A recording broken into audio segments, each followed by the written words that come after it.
April 4, 1949, Washington, D.C. 12 nations gather to sign a treaty that will reshape the economic and military architecture of the Western world.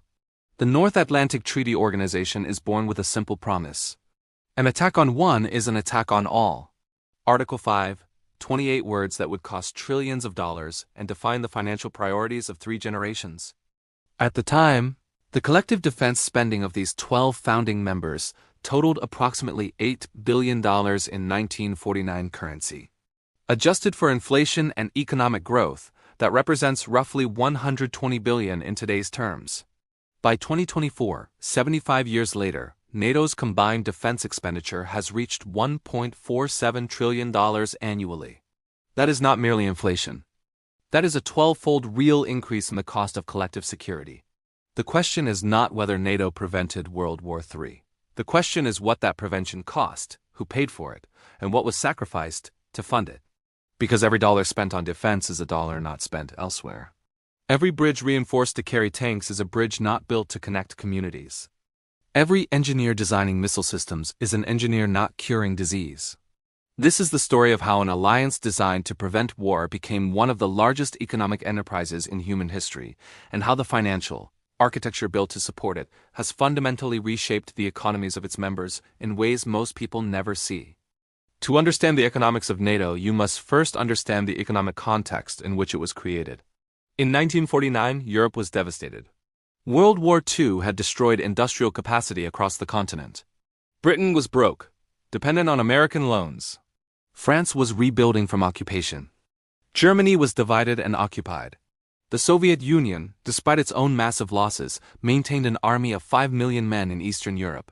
The United States faced a choice: withdraw from Europe and allow the continent to either fall under Soviet influence or rebuild economically but remain militarily weak, creating a power vacuum.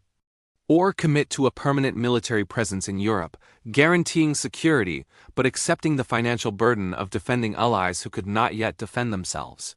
The United States chose the latter. But this choice came with an implicit economic arrangement. America would provide the security umbrella. Europe would rebuild its economy under that umbrella. And eventually, once recovered, Europe would shoulder more of the defense burden. That eventual burden sharing never quite materialized the way it was envisioned. The Marshall Plan, which ran from 1948 to 1952, transferred approximately $13 billion, about $160 billion in today's terms, from the United States to Western Europe for economic reconstruction. But military spending dwarfed reconstruction aid.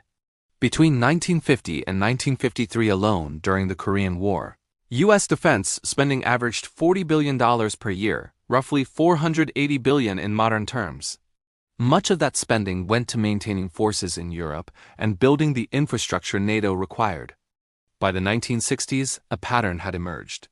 The United States consistently spent between 5 and 7% of GDP on defense. Most European NATO members spent between 2 and 4%. This gap created tensions. American policymakers argued that Europe was free riding, enjoying security provided by American taxpayers while investing in social programs and economic growth. European policymakers countered that they were still recovering from war, that their economies were smaller, and that the American military presence in Europe served American strategic interests as much as European security. The economic data from this period reveals something crucial. The countries that spent less on defense during the Cold War grew faster economically. West Germany and Japan, both defeated in World War II and constitutionally restricted in military spending, experienced economic miracles. They invested in infrastructure, education, and industrial capacity rather than aircraft carriers and nuclear weapons. By 1980, West Germany had the third largest economy in the world, despite spending less than 3% of GDP on defense. The United States, spending 5 to 6%, saw slower productivity growth and infrastructure decay. This created a paradox at the heart of the alliance. The more America spent on defending Europe, the wealthier Europe became relative to America. And the wealthier Europe became, the more Americans resented paying for European security. This tension has never been resolved. It has merely been papered over with agreements and guidelines that are perpetually renegotiated. The end of the Cold War should have been a financial windfall. In 1989, when the Berlin Wall fell, defense analysts predicted a massive peace dividend. NATO could downsize. Defense budgets could shrink. The money could be redirected to domestic priorities. And for about a decade, that is exactly what happened. Between 1990 and 1999, U.S. defense spending fell from 5.2% of GDP to 3.0%. European NATO members cut even more dramatically. The collective defense spending of NATO members dropped by approximately 30% in real terms during the 1990s, but the infrastructure did not disappear. NATO maintained bases, command structures, and logistics networks. And critically, instead of shrinking, NATO expanded. In 1999, Poland, Hungary, and the Czech Republic joined. In 2004, 7 more nations joined in the largest single expansion in NATO history: Bulgaria, Estonia, Latvia, Lithuania, Romania, Slovakia, and Slovenia. In 2009, Albania and Croatia joined. In 2017, Montenegro. In 2020, North Macedonia. And in 2023 and 2024, Finland and Sweden. Each expansion brought new members under the security umbrella. But it also expanded the perimeter that needed defending, increased the complexity of command structures, and created new infrastructure requirements. The peace dividend was consumed by expansion. Here is the financial reality that is rarely discussed. When a new country joins NATO, it does not just add its defense budget to the collective total. It creates integration costs. Military equipment must be standardized. Communication systems must be made interoperable. Logistics networks must be extended. Bases must be built or upgraded. Personnel must be trained in NATO procedures. Poland's integration cost between 1999 and 2010 has been estimated at over $15 billion. That includes upgrading air bases to NATO standards, replacing Soviet-era communication equipment, and training personnel. The Baltic states, which joined in 2004, required even more investment because their entire military infrastructure was Soviet legacy equipment incompatible with NATO systems. Finland and Sweden, the most recent members, are relatively wealthy and well-equipped. But integrating them still requires billions in infrastructure spending, particularly in the Arctic and Baltic regions where NATO previously had minimal presence. The expansion also changed the strategic equation. During the Cold War, NATO defended a front line that ran through the middle of Germany. The Fulda Gap, the likely axis of a Soviet invasion, was heavily fortified. Defending that front was expensive, but it was a single front. After the expansion to the east, NATO now defends a front that runs from the Baltic Sea to the Black Sea, a distance of over 2,000 kilometers. That front touches Russia directly in the Baltic states and Norway.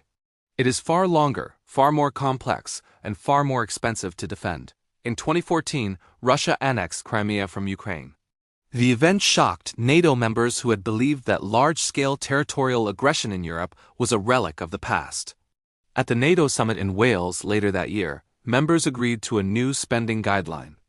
Each member should aim to spend at least 2% of GDP on defense, with at least 20% of that spending going to equipment and research, rather than personnel costs.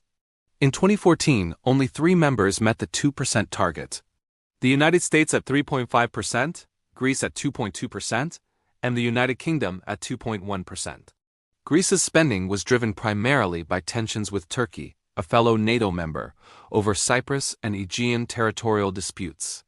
By 2024, according to NATO's own reporting, 23 of 32 members meet the 2% guideline. That represents a massive shift in European defense spending in just a decade, but this shift came at a cost. To understand the economic impact, consider Germany. For decades, Germany maintained defense spending below 1.5% of GDP. After 2014, and particularly after Russia's full-scale invasion of Ukraine in 2022, Germany announced a fundamental reorientation of its defense policy. Chancellor Olaf Scholz declared a Zeitenwende, a turning point. Germany committed €100 billion, approximately $107 billion, as a special fund to modernize the Bundeswehr, the German military. Where does €100 billion come from in a budget? Germany chose to finance it through debt. The German constitution includes a debt brake that limits structural deficits to 0.35% of GDP. The €100 billion special fund was exempted from this rule as an emergency measure.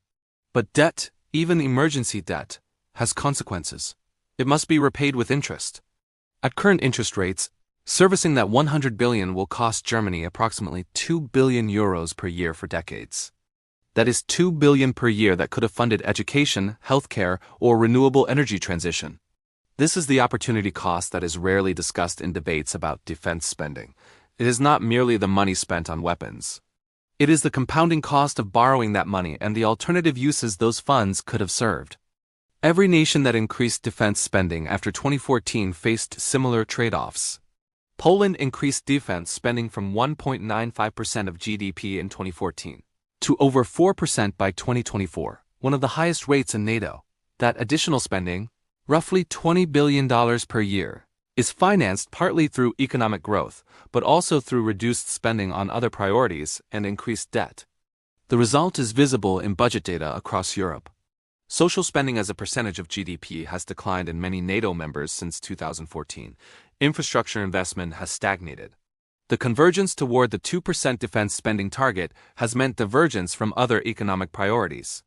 This is not a moral judgment. It is a fiscal reality.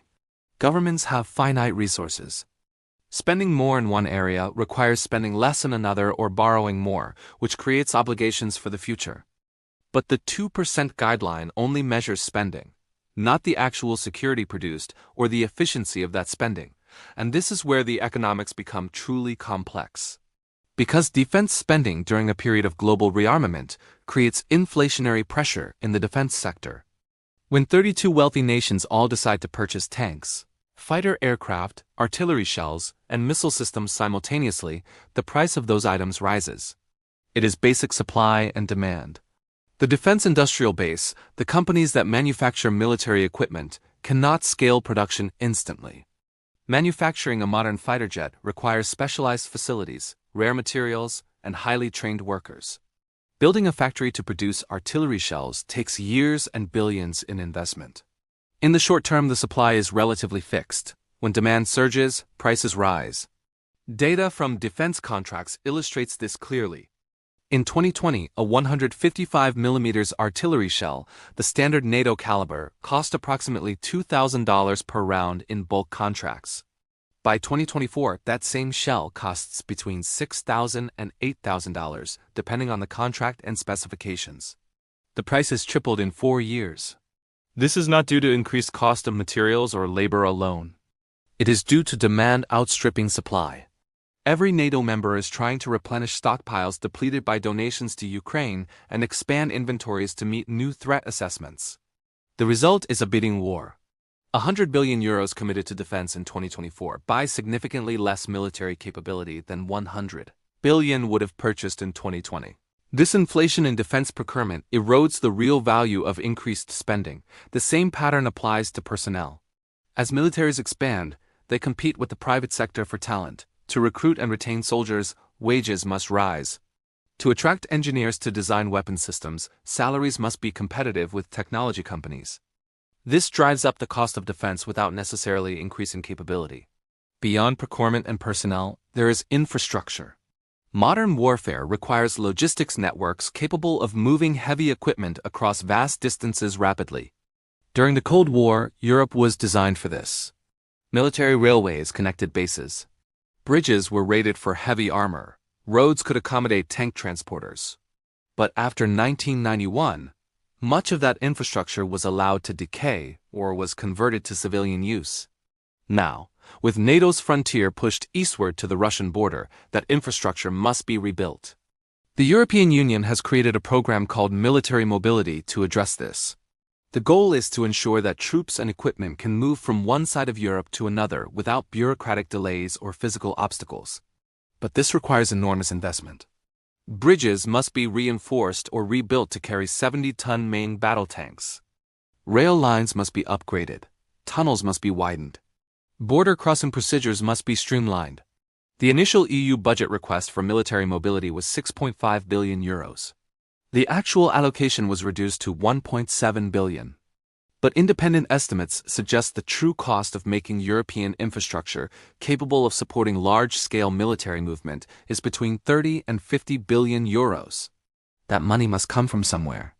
It comes from infrastructure budgets that would otherwise repair civilian roads, modernize rail networks, or expand broadband access.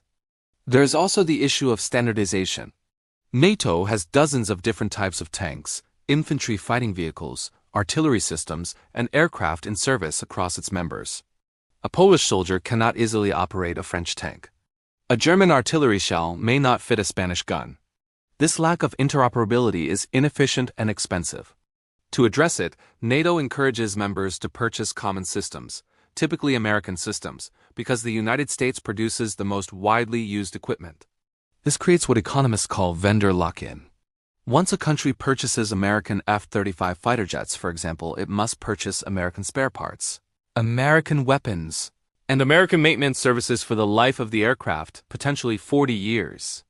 The initial purchase price is only a fraction of the total cost of ownership. A single F-35 costs approximately $100 million to purchase.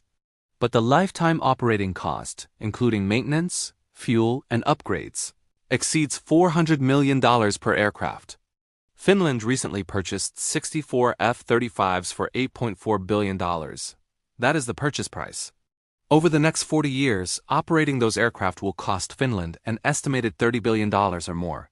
For a nation with an annual defense budget of around $6 billion, this represents a massive long-term commitment. And critically, Finland cannot easily change its mind. If political relations with the United States sour, or if a future government decides the F-35 is not the right aircraft, the sunk costs and dependency on American supply chains make changing course prohibitively expensive. This dynamic applies to many NATO members. They are locked into long-term dependencies on American defense contractors. This is not necessarily malicious. It is simply the economic reality of how modern weapons systems work. But it does transfer wealth from European taxpayers to American corporations and gives the United States significant leverage over European defense policy. The expansion of NATO has also created what international relations scholars call a security dilemma.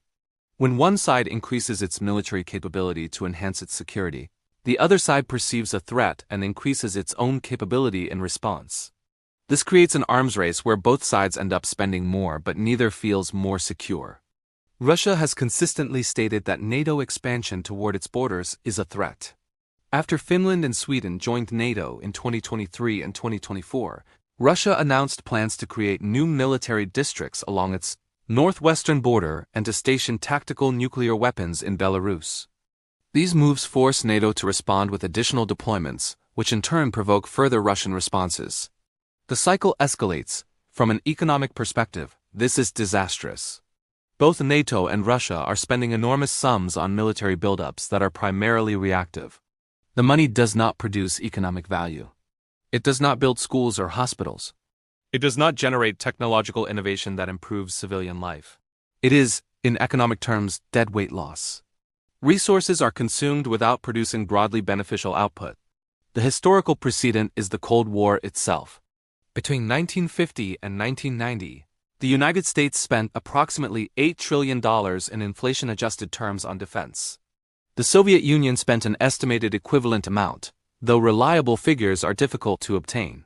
At its peak, Soviet defense spending consumed an estimated 15 to 20% of GDP.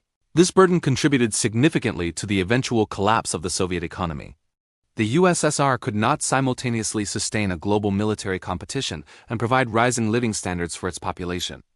The lesson from that era is that security dilemmas are expensive and often self-defeating.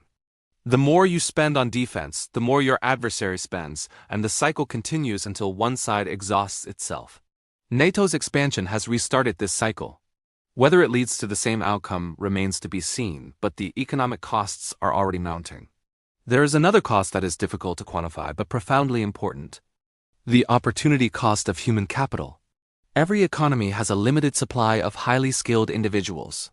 When defense spending surges, it creates enormous demand for engineers, physicists, computer scientists, and other technical experts. Defense contractors, flush with government money, can offer salaries and benefits that civilian industries struggle to match. This pulls talent away from productive civilian sectors. An engineer who designs missile guidance systems is not designing more efficient solar panels. A computer scientist optimizing battlefield communications networks is not improving medical diagnostics.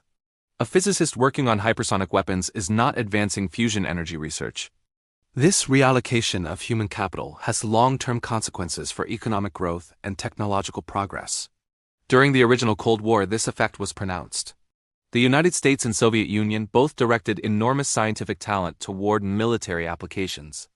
The space race, while it produced civilian technological spillovers, was fundamentally a military competition. Nuclear physics, which could have revolutionized energy production, was instead primarily applied to weapons design. Entire generations of brilliant minds spent their careers optimizing the machinery of destruction rather than creation. We are seeing the pattern repeat. NATO has launched initiatives like the Defense Innovation Accelerator for the North Atlantic, DIANA, which provides funding to startups working on military applications of emerging technologies. The goal is to ensure that NATO maintains technological superiority.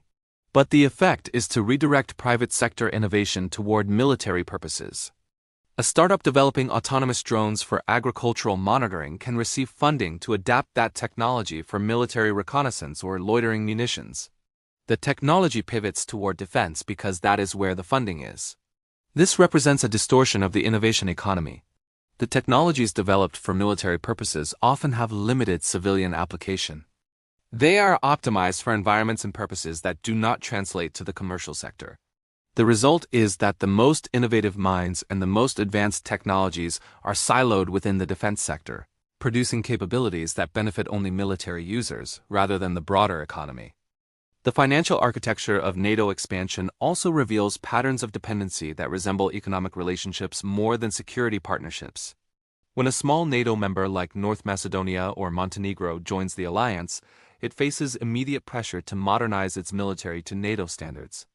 But these countries have GDPs measured in billions, not hundreds of billions. They cannot afford modern NATO standard equipment from their own budgets, so they borrow.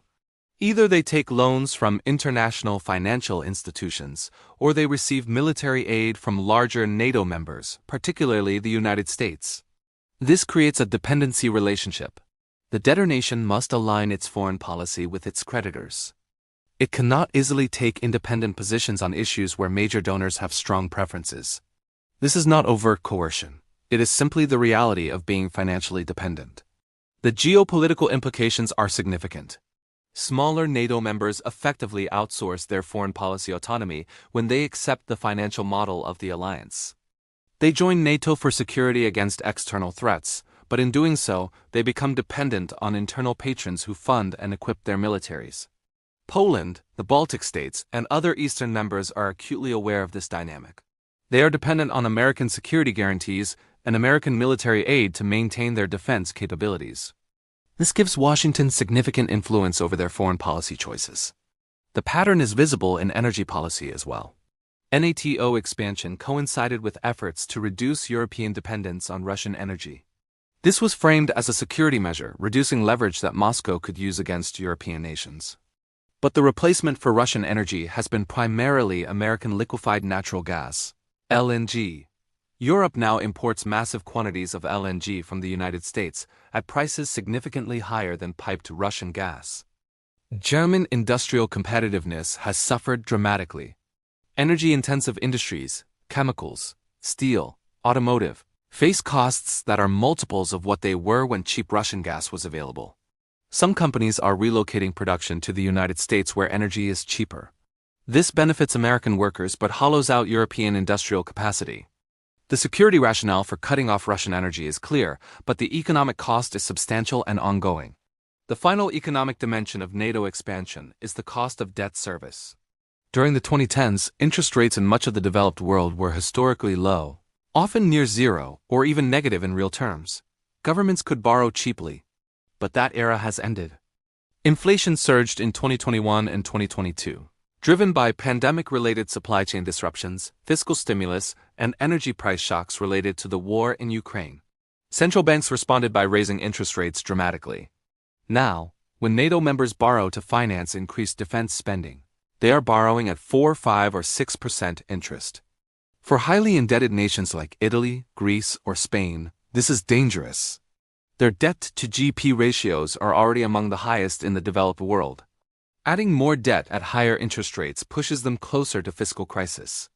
At some point, Debt service costs consume so much of the budget that there is no room for discretionary spending. Everything goes to paying interest, and the government must cut essential services or default.